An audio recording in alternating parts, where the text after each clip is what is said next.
So welcome to the session of PrEP and Chemsex and STI. We're about Pulse Clinic. We were established in 2015 to be a leading sexual well-being clinic in Southeast Asia. The first location was in Silom, in the center of Silom Gay district in Silom, Bangkok. And from 2015 until 2019, we have 5 branches consisting of Silom headquarters in Bangkok, Sukhumvit 13 or Nana in Bangkok, Patong Beach, Phuket, Bukit Bintang, Kuala Lumpur, in central Hong Kong. And by the end of this year, we're adding 5 more locations, Sukhumvit 37, Bangkok, Airport Link Phaya Thai in Bangkok, South Pattaya, Phuket Town, and Bangsar, Kuala Lumpur.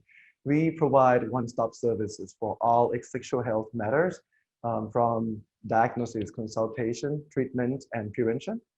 For all the people of all races, age, sex, gender, religion, national origin, sexual orientation, or sex preferences, with discreet, personalized, non-stigmatizing, and high standard and friendly services.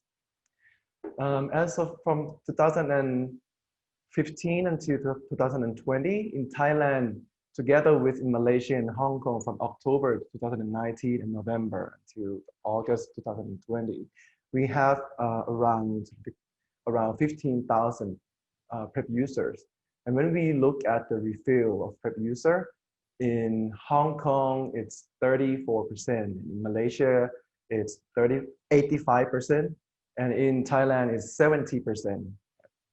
And when we look at the characteristic of the PrEP user, in Thailand, in Malaysia, in Hong Kong, majority of PrEP users are men who have sex with men. And there are some heterosexual male, and there are a few number of female, most of them are female sex worker, and also transgender, who are transgender sex worker getting PrEP from us. When we look at the age, most people who are on PrEP with us are aged from 30 to 39 years old, and there are some people who are in their 40s and in their 20s as well. And then there are a little bit of people who are older than 50 years old. But one concern is that the oldest age of PrEP user in Thailand are 82 years old. So these guys, they have some risks, and some of them even take chemsex as well. So we have to concern about the kidney function and other risk behavior.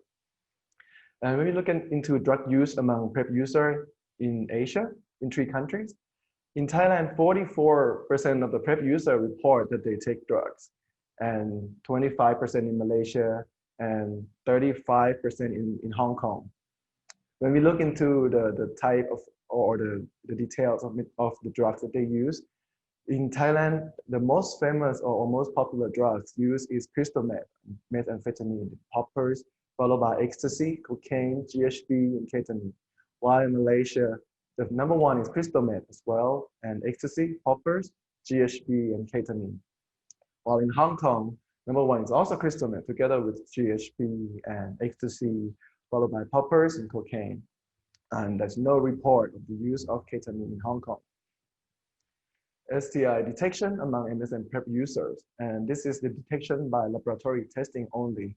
We exclude the clinical diagnosis for the patient who presented with STI symptoms, and treatment was provided without laboratory testing.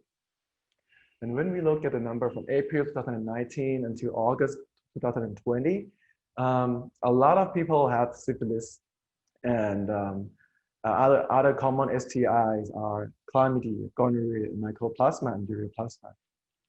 We do a lot of blood tests, and we also do the throat swab and rectal swab for PCR. And we also do urine PCR for 12 infections. In our clinic, we don't do just gonorrhea and chlamydia. And we find out that asymptomatic infections are really common. And there are also evidence of primary syphilis in male urethra. And oral chlamydia and oral gonorrhea are also not uncommon. And hepatitis C screening should be done always, because we detected 6 cases who have hepatitis C infection. And then I'm gonna talk about the PrEP in real life case scenario. The first case, 26 years old, versatile bottom Asian male who take PrEP daily, who also loves chemsex, like He presented with yellowish discharge for 3 weeks. 3 weeks before arrival to the clinic, he went to a clinic and physical exam was not done. Urine specimen was collected for urine PCR, chlamydia, and gonorrhea. He was suggested to wait for the result, and he did not receive any treatment. And 2 weeks before he come here, the result came back negative, not detected. So no treatment was provided to him. Even though symptoms persisted, physical exam was not done again. And then when he received the negative result, he went back home and had chemsex, both oral sex and anal sex with his partner because the test was negative. And then 1 week later, he developed more pain and he came to our clinic in Silom. Physical exam show inflamed urethral meatus, yellowish discharge, and stain on his underwear. He was treated with ceftriaxone 215 grams of azithromycin, and the symptom persisted again. So he was asked not to have sex with anyone until infections are cleared. And then 7 days later, urine PCR detected Mycoplasma hominis and Ureaplasma urolithecum. So the treatment was given to him. We prescribed the antibiotics. Case number 2, 48-year-old European male sex worker who based in Bangkok, who is also Chemsex orgy party organizer with a lot of fetishes such as water spouts and fisting. He take regular PrEP, and physical examination show painless sores with elevated borders at left and right hands, penile shaft, and gland penis as the picture. And you can see that he applied povidone iodine on his finger because he wanted to prevent infection because he didn't think that it's infection.